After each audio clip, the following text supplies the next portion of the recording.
तो दोस्तों, एक और नया दिन और मैं बलजीत परमार हाजिर हूँ एक नई कहानी, एक नया किस्सा लेकर। आज हम कल वाली जो एपिसोड था उसको आगे जारी रखेंगे। आज आपके जो कमेंट्स आए मुझे इसके एपिसोड के, उसमें बहुत सारे जेन्युइन सवाल आपने रेज किए हैं। ये मैंने भी किए थे। जुबैर भाई को मैंने जो सवाल किए थे जो आप मेरे से कर रहे हो, उनमें से एक सवाल का जवाब मैं आपको पहले दे देता हूँ। बाकी बहुत सी बातें ऐसी हैं जिनका जिक्र मैं ये जो 2 दिन के बाद एपिसोड जब ख़त्म हो गए, जुबैर की जब ये रिकॉर्डिंग ख़त्म होगी उसके बाद जो मैं अपनी तफसील रखूँगा, जो जो मेरी स्टडी पूरे केस के बारे में होगी, और जो पुलिस वालों के साथ मैंने जो दूसरा वर्जन भी लिया है, वो सब बातें जब करेंगे तो और बहुत सी बातें उभर के निखर के सामने आएंगी। बहुत इंटरेस्टिंग किस्सा है जो देखना आप आने वाले 2 दिन में, ये कहाँ की कहाँ जाएगा। तो सबसे बड़ा सवाल जो आप लोगों ने पूछा कि इतना बड़ा आदमी जिसको अपनी जान पे खतरे का एहसास था, इंडियन एजेंसीज के साथ इतने बड़े बड़े काम करता रहा, सज़ा भुगतने के बाद जब घर पे बैठा था आके, तो उसने अपनी सिक्योरिटी के पुख्ता बंदोबस्त क्यों नहीं किए? अगर किए थे तो क्या थे? एक पहले एपिसोड में मैंने जिक्र किया था, बहुत से लोगों ने बहुत जिक्र किया है कि उसके पास बहुत सारे खूंखार किस्म के कुत्ते रखे हुए थे अपनी रखवाली के लिए। तो मैंने वो बात जुबैर से की, ये रिकॉर्डिंग करते हुए मैंने एक सवाल पूछा था, तो उसने बताया कि जो कुत्ते ज़रूर 6 थे, लेकिन उनमें से 4 बच्चे थे, पपीज़ थे, बड़े 2 ही थे। एक जो कुत्ता था उसका नाम ब्रूनो था, और जो फीमेल थी उसका नाम स्वीटी था। तो ब्रूनो और स्वीटी ये बड़े थे और बहुत फिजिकली स्ट्रॉन्ग थे। ब्रूनो से स्वीटी जो थी वो ज़्यादा स्ट्रॉन्ग और खूंखार थी। और देखिए, जिस दिन वो अटैक होता है 9:15 और 9:30 के बीच में, रूटीन क्या था घर का? अब वो एक हैवीली पॉपुलेटेड सोसाइटी में रह रहे हैं। एक छोटा सा घर है, 1 बेडरूम, हॉल, किचन। लेकिन क्योंकि ग्राउंड फ्लोर था, इन्होंने बेडरूम के पीछे एक छोटा सा कमरा और बनाया हुआ था, जिस कमरे के लिए एक खिड़की नुमा दरवाज़ा बनाया हुआ था। मतलब ग्राउंड फ्लोर से 1.5 फुट ऊंचा एक पार्टीशन करके पीछे जो एक्सटेंशन की गई थी, घर की एक्सटेंशन, उसमें वो कैनल बनाया हुआ था। वो कुत्तों के लिए वो छोटा सा एक कमरा बनाया था जिसका दरवाज़ा अंदर ही था, बाहर नहीं था। बाहर खाली जाली किस्म की ग्रिल लगी हुई थी ताकि उधर से अगर वो आए जाए तो पता लगे। और रूटीन ये था कि रात को प्रीत नाशा जब अपनी दवा लेके, जो उसकी जो डॉक्टर ने बताई थी कमर दर्द की और डायबिटीज़ की, वो दवा लेके जब वो सोता था तब तक कुत्तों को उस कमरे में बंद रखा जाता था। जुबैर का कहना है कि वो बच्चे छोटे जो पपीज़ थे वो, और स्वीटी ख़ास तौर पे, वो जब तक प्रीत नाशा जागता रहता था तो उसके चारों तरफ घूमती रहती थी और उसको तंग करती थी और उसको सोने नहीं देती थी। तो over the months, over the time, उनको ये इतनी सी ट्रेनिंग उनको हो गई थी कि जब तक प्रीत नाशा सो नहीं जाता था तब तक वो उनका दरवाज़ा बंद रखा जाता था। उसके सोने के बाद जब रेशमा भाभी, जिसको जुबैर बोलता है, तनाशा की वाइफ, वो सोने के टाइम पे वो अंदर डॉग रूम का जो छोटी सी वो खिड़की नुमा दरवाज़ा था वो खोल देती थी। लेकिन उसके बाद वो डॉग जो थे वो सोने के बाद फरीद को तंग नहीं करते थे, ना घर में किसी और को तंग करते थे, खाली निगाह रखते थे।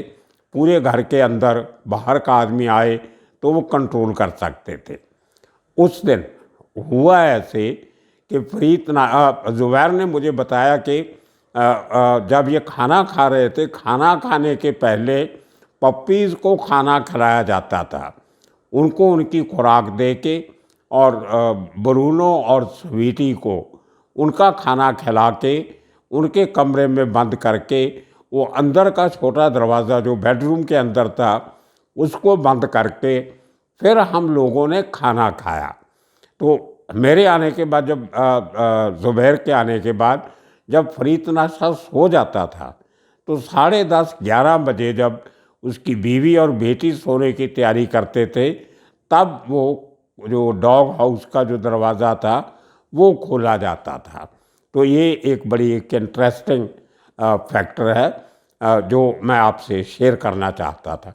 ये मैं जब रिकॉर्डिंग कर रहा था ज़ुबैर की, मेरे दिमाग में भी ये बात आई थी, तो मैंने आपके साथ वो शेयर की। और दूसरा, एक हथियार फरीद के पास अब हमेशा रखता था, एक उसने एक पर्सनल बॉडीगार्ड रखा हुआ था, एक साहब का, एक ट्रेन आदमी किसी एजेंसी के थ्रू जो सरकारी मंजूर होते हैं, कि एक वो जो जिसके पास लाइसेंस्ड हथियार होता है, इस किस्म का एक बॉडीगार्ड रखा हुआ था। वो फॉर्चुनेटली अनफॉर्चुनेटली वो बॉडीगार्ड जो है वो 2-1 दिन पहले अपने गांव छुट्टी गया था, और उसकी रिप्लेसमेंट जो एजेंसी ने भेजनी थी वो नहीं आया था। लेकिन तब तक फरीद नाशा को ऐसे लगता था कि मेरे घर पे तो कोई अटैक कर ही नहीं सकता। तिलक नगर का अपना नाम ऐसा है कि वहाँ आने के पहले लोग 10 बार सोचते थे उस एरिया में घुसने के लिए, लेकिन उसको पता नहीं था कि उसके अंदर के लोग उसके खिलाफ खड़े हो गए हैं। जो रफ़ीक उर्फ शंकर नाम का शख्स जो इसके बिल्कुल सामने वाली बिल्डिंग में रहता था, वो आदमी अपनी बिल्डिंग के नीचे बैठ के पूरी निगाह, जिसको स्पॉटर का काम दिया गया था उसको भारत नेपाली की तरफ से, कि तुमने हमें बताना है कि कब फरीद तनाशा के कमरे की बत्ती बंद होगी या जो लाइट डिम होगी। तो वो आदमी मोबाइल फ़ोन लेके बैठा था, और जो 4 लोग बाहर मेन गेट पे खड़े थे उनको बराबर फ़ोन पे गाइड कर रहा था कि आप अभी मत आना, अभी वो सब लोग जाग रहे हैं, घर में कुछ बाहर से भी एक आदमी आया हुआ है, उसने ये भी बताया होगा कि कौन आदमी आया हुआ है। तो ये उनको वो पूरी जो घर के अंदर फरीद तनाशा की हरकत हो रही थी वो सामने बैठा अक्रॉस द रोड उनको मोबाइल पे बता रहा था। उसने अपना कोड नेम शंकर रखा था, नाम उसका रफ़ीक था। वहीं पे उसकी एक वोडाफोन का सेंटर था जो चलाता था दिन में।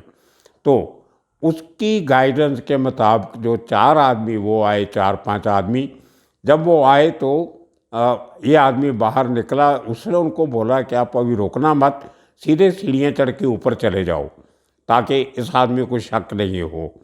तो वो आदमी सीढ़ियाँ चढ़ के फर्स्ट फ्लोर के गए या सेकंड फ्लोर पे गए, वो पता नहीं, लेकिन ज़ुबैर का कहना है कि अपनी इंटेरोगेशन के दौरान उन्होंने माना कि हमें शंकर की इंस्ट्रक्शन के मुताबिक हम सीधा पहले ऊपर वाले फ्लोर पे गए, और जब उसने बोला कि अभी मैदान साफ है, आप अटैक कर सकते हो, तो आप अटैक कीजिए। उसके बाद उन्होंने नीचे आके, जैसे वो साक्ष्य अभी सुनो आप क्या बता रहा है, उसके मुंह से उसकी ज़ुबानी ज़ुबैर की कहानी, तनाशा के मर्डर की पूरी कहानी आप सुनिए। पहला फोन मैंने लगाया था हिमांशु राय साहब को। ओके। डायरेक्ट सर, फरीद भाई के घर पे फायरिंग हो गई, फरीद भाई की हत्या हो गई। ओह। आदरणीय हिमांशु राय जी ने पूरी मुंबई में नाकाबंदी लगा दी, और तभी ज्वाइंट कमिश्नर थे मेरा ख्याल, वो जॉइंट कमिश्नर थे, बराबर हाँ, जॉइंट कमिश्नर थे। क्राइम थे, हाँ। और उन्होंने पूरी मुंबई में नाकाबंदी लगाई, और आसपास में जितनी भी क्राइम की यूनिट है सारी यूनिट को दवाखाने में आने के लिए बोल दिए। ओके। वहां पर दवाखाने में आदरणीय देवेंद्र भारती साहेब, आदरणीय detection crime DCP Nisar Tamboli साहब, हाँ हाँ इन लोगों ने पूरी क्राइम की यूनिट की मार्गदर्शन करते हुए अपना अरुण महाजन साहब, श्रीपद काले साहब, हाँ। विनायक वस्त, ये सब सीनियर कैटेगरी के लोग थे। इन लोगों को काम में लगाया और इन लोगों ने इन्वेस्टिगेशन वहां से चालू की। ओके। उसके बाद में हम लोगों ने पुलिस को भी कोऑपरेट किया, पुलिस ने हमें कोऑपरेट किया और रफ्ता रफ्ता दिन दिन करते करते ये शाकिब को दिल्ली से पकड़ के लाए। एक टीम ने यूपी से 4 लड़कों को पकड़ के लाए। अब जो लड़का इन्फॉर्मर था वो ही लड़के के साथ में मैं बैठता था, मुझे मालूम नहीं था कि ये लड़का इन्फॉर्मर है। ओ, रफीक। और वो लड़का, हाँ रफीक की वहाँ दुकान थी, वोडाफोन गैलरी थी हमारे बिल्डिंग के बाजू में। हाँ हाँ अब जिस दिन अपना श्रीपद काले साहब की टीम ने रफीक को ले गए और रफीक ने अपना ओपन किया कि भाई हाँ मैं हूँ शंकर हूँ, ओके। तो वहां से हम लोगों को मालूम पड़ा कि हमारा ये आदमी इन्फॉर्मर था। हाँ हाँ उसके बाद में पुलिस ने बहुत अच्छी तरीके से काम किया, पूरी क्राइम की टीम ने, डीसीपी दिलीप सावंत साहब थे, इन लोगों ने भी बहुत अच्छा सपोर्ट किया। बहुत रफ्ता रफ्ता में काम करते हुए सारे लोगों को 8 से 10 दिनों में इन लोगों ने पकड़ लिया। अच्छा, दिलीप सावंत के प्रदीप सावंत? नहीं, प्रदीप सावंत साहब के जो भाई दिलीप सावंत साहब है, मैं उनकी बात नहीं कर रहा हूँ। हाँ हाँ एक डीसीपी और है, एक डीसीपी साहब और है, उनका भी नाम दिलीप सावंत है। ओके, वो ओके। आज, हाँ ओके, आज वो रिजाइन के डीसीपी रिजाइन है आज वो अपने बांद्रा साइड में। ओके ओके, ठीक है ठीक है। हाँ, फिर वहां से हम लोगों ने भी पुलिस को कोऑपरेट किया, इन्फॉर्मर लोगों के पीछे पैसा खर्चा किया हाँ। और फिर बाद में क्राइम के लोगों ने सारे लोगों को पकड़ा। और जब ये सारे लोग पकड़ा गए तो हमारे बहुत कितने कितने दिन लग गए थे सबको पकड़ने में? ये सबको पकड़ने में 20-22 दिन लग गए थे। ओके। और बहुत शातिर से काम हो रहा था, किसी से बात नहीं करनी थी, कहीं मीडिया में हमें इंटरव्यू देना नहीं था और डिपार्टमेंट के साथ में पूरा मिलके हम लोग काम कर रहे थे। और जब सारे लोग पकड़ा गए तो नाना भाई ने बोला कि अब ढूंढो भरत नेपाली को और विजू शेट्टी को। ओके। नाना भाई ने मुझे वादा किए थे कि बोले बेटा जुबैर फरीद का हाँ पहला कार्य यानी 40वां, हाँ जो 40वां हम लोग करते हैं, हाँ बोले बेटा फरीद का 40वां कौन से तारीख को है? तो मैंने बताया था नाना को कि ये फला तारीख को है। हाँ। नाना भाई ने बोले कि ये तारीख से 2 दिन पहले भरत नेपाली को ढूंढ के उसके टुकड़े कर दूंगा। ओके। उसके बाद में हम लोग ने भरत नेपाली को ढूंढने में 50 लाख रुपया खर्चा कर दिया। ओके। हमारी एक फरीद भाई की एक टीम थी बांग्लादेश में, हाँ बांग्लादेश में एक टीम काम कर रही थी, एक टीम ऑस्ट्रेलिया में, एक टीम बैंकॉक में। जो फरीद भाई के करीब के चाहने वाले जो दोस्त थे कंपनी के, हाँ, उनमें वो ये विक्की सब मल्होत्रा होगा, दूसरे लोग होंगे। हाँ विक्की भाई का अभी केस चल रहा था। ओके। लास्ट में जब ये मर्डर होने के बाद में लास्ट में केस छूट गया था विक्की भाई लोगों का। अच्छा, तभी जेल में थे वो। Okay okay. हाँ, तो ये फिर बाद में बांग्लादेश की जो टीम थी उन्होंने बहुत दिल पर लेके काम किया और 40-50 लाख रुपया खर्चा करने के बाद में फिर भरत नेपाली की टिचकी मिली। हाँ। फिर उसके बाद संतोष अन्ना के जरिए सेठ ने उसको बुला के लिए और उसके फिर 14 टुकड़े करके वहीं बैंकॉक की घाटी पे फेंक दिए। हाँ, समुद्र में। हाँ, वहीं पर उसके 14 टुकड़े करके फेंक दिए और नाना ने फोन करके बोले बेटा उसका काम तमाम हो गया, अब विजू शेट्टी को ढूंढा जाए। ओके। फिर वहां बस कहानी यही चली कि विजू शेट्टी नहीं मिला और उस दरमियान केस स्टैंड होने की पारी आ गई। ओके। अब जब केस स्टैंड हो रहा था तो मुझे इंटरनेशनल लेवल से मुझे धमकी आ रही थी। ओके। बाकायदा वो लोग फोन करके बोलते थे कि जुबैर 2-5 करोड़ रुपया ले ले, दवाई देने जाना नहीं।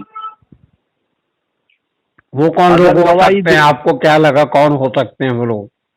मैं नाम नहीं बताऊंगा, नाम मुझे मालूम है। नहीं, थोड़ा आइडिया किस कंपनी के, किस किस्म के लोग? Opposite company, Dawood company. Okay okay वो मेरे जानने वाले हैं, मुझे अच्छी तरीके से पहचानते हैं वो भी। ओके। उन लोगों ने मुझे फोन कर बोला अच्छी बात नहीं है, छोड़ दे, जो हो गया वो हो गया। हाँ मैंने बोला नहीं भाई, मेरा भाई गया है, हमारा घर उजड़ गया है, बिल्कुल। मैं मर जाऊंगा लेकिन मैं गवाही दूंगा। मैं जब तक इनको लाइफ की सजा नहीं लगाऊंगा मैं चैन से नहीं बैठूंगा। ओके, नहीं आपको उस फिर दौरान सिक्योरिटी भी मिला था मेरा ख्याल, कोई पुलिस वाला ने सिक्योरिटी दिया था आपको? हाँ, फिर जब मुझे धमकियां आने लगी तो मैंने एडवोकेट राजा ठाकरे साहब को बोला कि सर मुझे पुलिस संरक्षण दिया जाए। श्रीपत काले साहब और उनकी टीम, तेजाले सर और गुगे सर, इन लोगों ने फिर राजा साहब ठाकरे को बोलकर मुझे 24 घंटा दो संरक्षण पुलिस गार्ड मेरे घर पर रख दिए थे संरक्षण के लिए। अच्छा, दोनों घर पे 24 घंटे बैठे रहते थे आपके घर पे? 24 घंटा मेरे साथ में रहते थे। एक वो कहीं कार्बाइन जाना वाला है तो होगा, एक रिवॉल्वर वाला, दो? हाँ, दो दो वेपन वाले गार्ड मेरे साथ में दिए गए थे और 5 साल मुझे सिक्योरिटी बराबर रखी गई। और फिर ये केस जब चला तो मैंने भी गवाही पूरी तरीके से, जितनी सच्चाई थी मैंने उतनी सच्चाई माननीय न्यायालय के सामने रखा। ओके। वलद परेड में जो मैंने उन लोगों को पहचाना था, मैंने बराबर वैसे ही उनको पहचाना। हाँ अच्छा, मजे की बात ये थी कि जिस लड़के के गाल पे तिल था ना गोली हाँ मारने वाले के, हाँ। वो लड़के ने क्या किया, मुझ भी मुंडा और तिल भी काट के आ गया था। अच्छा। लेकिन उसके बाद भी मैंने उसको पहचाना कि यही लड़का है जज साहब, इसके यहाँ पर तिल थी, इसने ये तिल काट दिया है। हाँ जज साहब ने सारे देखे कि हाँ ये गवाही बराबर हो रही है। हाँ फिर उसके बाद गेट के अंदर उन लोगों ने कैसे एंट्री ली थी, हाँ। मैंने वो भी गवाही बराबर दिया, बराबर एक स्टेप बाय स्टेप बताया। जज साहब को समझ में आया कि हाँ ये लड़का सच बोल रहा है। ओके। उसके बाद में जज साहब ने इन लोगों को लाइफ की सजा सुना दी। आपने बता दिया होगा उनका कद काट ऐसा था, कपड़े ऐसे पहने हुए थे, किस किस्म का, जो मैं नॉर्मली आप देखता है? नहीं सर, मैं उनको चेहरे से देखा था गेट पे घुसते हुए ना, तो मैंने चेहरा भी बता दिया था ओके। कि एक लड़का ऐसा मोटा है, उसके गाल मोटे हैं, उसके बाल लंबे हैं, और वहाँ एक लड़के के चेहरे पे पिंपल्स के दाने हैं, गोरा है, और वो लड़के बराबर वो ही लड़कों को पकड़ के लाया गया था ना। ओके। वो सब तो यूपी इनको वाले थे समझ, लोग, बाहर के लोग थे सब? मतलब उसमें हमारे बम्बई के 2-3 जन बम्बई से थे हमारे। ओके, तो तिलक नगर वाला एक ही और था वो, रफीक? तिलक नगर वाले 2 लड़के लोग थे, एक लड़का था रवि हाँ और एक लड़का था ये रफीक उर्फ शंकर, हाँ हाँ। और एक लड़का था इतना चौहान, राजू चौहान। ये क्या करते थे वहाँ तिलक नगर में? राजू चौहान भी छोटा रजन गैंग में ही मेंबर था, ओके रवि भी छोटा रजन गैंग में ही मेंबर था, ओके और रफीक भी ये छोटा रजन गैंग में ही मेंबर था। लेकिन भरत नेपाली ने इन लोगों को लालच दिया था कि फरीद की मर्डर में हम लोग को मदद करो, तुमको हम लोग बिल्डिंग का काम देंगे वहाँ तिलक नगर में। Okay okay. वो तो बहुत ये बड़ा लोग लालच बिल्डिंग, था। ये बिल्डिंग के लालच में, 3-3 बिल्डिंग के काम के लालच में इन लोगों ने ये भरत नेपाली को सपोर्ट किया। ये लोग सोचे कि फरीद भाई अगर काम सक्सेस हो जाएगा और हमारा नाम नहीं आएगा, शूटर भी यूपी से आ रहे हैं, हाँ तो कोई बात फूटेगी नहीं। इन लोगों ने ये सोच के काम किया था बिल्कुल। और तो सारे वो लड़के जो पकड़ा गए। जो अपना वो था भरत नेपाली, वो भी तो वहीं का था, उसी एरिया का था पुराना?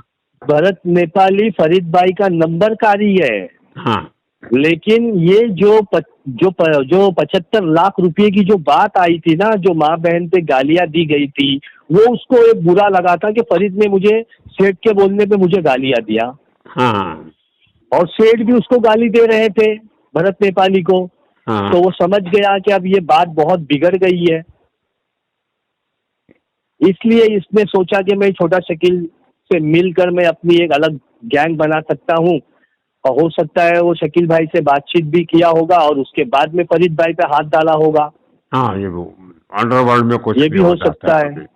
क्योंकि बैकग्राउंड सपोर्ट भी चाहिए ना कि भाई इतने बड़े बिल्कुल। आदमी पे हम लोग पर हाथ डाल एक रहे हैं। जमाने में बालू रोकड़े पे बहुत यकीन करता था छोटा राजन, काफी प्रॉपर्टी उसके नाम पे लेके रखी थी बाहर, पूरा लेने देने का हिसाब उसको सौंपा हुआ था, फिर भी इतना लालच आ बालू जाता। भाई बालू भाई भी बहुत अच्छे आदमी थे हमारे कंपनी में।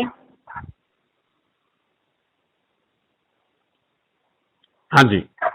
अब सर ऐसा हुआ कि ये समझ लो कि इन लोगों को लाइफ लग गई। लाइफ लगने के बाद में लोगों पुलिस ने भाकरे बिल्डर्स के ऊपर भाकरे बिल्डर तो छूट गए। उनको अब 10 जिन साल की लोगों को सजा हुई ना?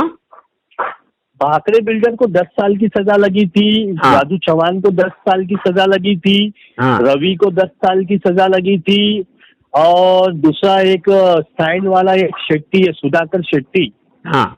उसको 10 साल की सजा और कुछ 5 लाख रुपया फाइन सुनाया गया था।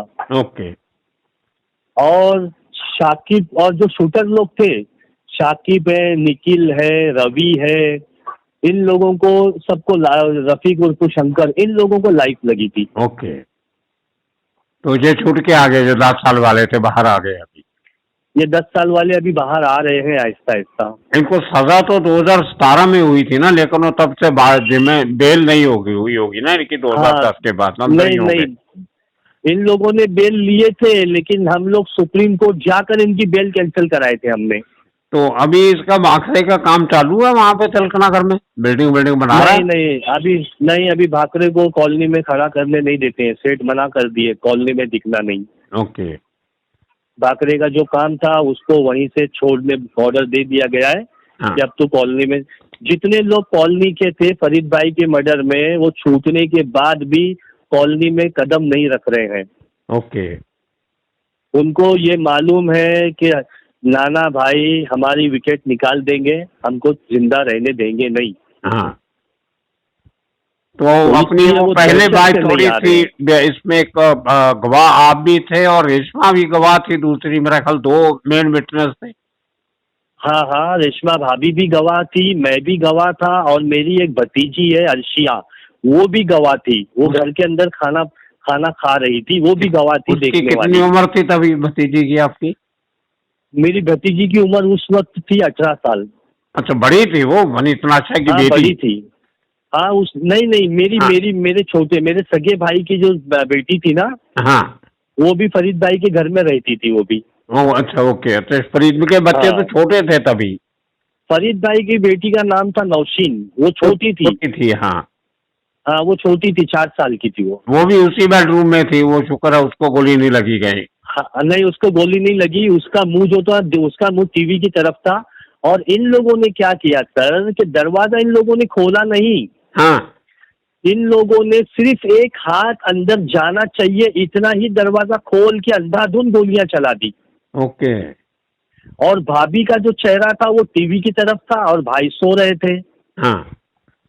अगर भाई जागे होते तो इनकी हिम्मत नहीं होती फायरिंग करने की। बिल्कुल। तो उसके पास भी हाँ हथियार होगा, हथियार तो रखता होगा वो। जी। वो तनाशे के पास भी हथियार तो होता होगा। हाँ हाँ, हथियार तो रखते थे भाई वो टाइम पर। हाँ। हाँ हथियार रखते थे, वो हमेशा तैयारी में रहते थे। हाँ। सो दोस्तों, देखा आपने किस किस किस्म के खेल अंडरवर्ल्ड में खेले जाते हैं। एक आदमी को पकड़ने के लिए, मारने के लिए कैसे कैसे तिकड़मबाजियाँ चलती हैं। कोई बांग्लादेश में काम कर रहा है, कोई ऑस्ट्रेलिया में काम कर रहा है, कोई थाईलैंड में काम कर रहा है, कोई लाओस में कर रहा है, कोई नेपाल में कर रहा है। पैसे खर्च हो रहे हैं एक आदमी को ढूंढने के लिए। हो सकता है कि कहीं से बैर भाई थोड़ा गुस्से में, जहाँ एक्साइटमेंट में कुछ ज़्यादा बोल जाए, गुस्से में बोल गया कुछ, लेकिन अंदर की हकीकत ये है कि अंडरवर्ल्ड जैसे हमेशा रहा है वैसे ही it's a dangerous path to tread. ये रास्ता बहुत कठिन है और बहुत मुश्किल से ये रास्ता तय होता है। तो ये कहानी कल का दिन भी चालू रहेगी। बहुत बड़े खुलासे करेंगे आपको रेशमा के बारे में, दूसरे लोगों के बारे में। बहुत सी बातें हैं जो आज तक कहीं सामने नहीं आई, वो सब आपका पर्दाफाश करेंगे कल। तो इंतज़ार कीजिए आने वाले दिनों की, एक नई कहानी, नया किस्सा लेकर फिर हाज़िर होंगे। तब तक के लिए आप सबका शुक्रिया, धन्यवाद।